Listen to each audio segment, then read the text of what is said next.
ချိန်ရွယ်တမ်းကမမောရန်လို့ရဲ့ကူလေဒီကဘာမြေကိုနောက်သွန်းလက်ခိုင်းပြီးရာရာစားကပြန်စားလို့ရရင်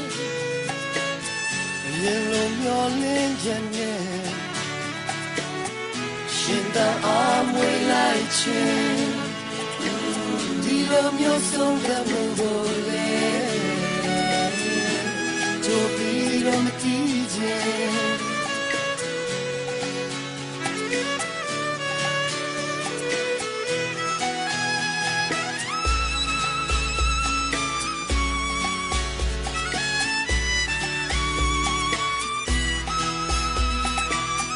ချင်းချင်းမှာ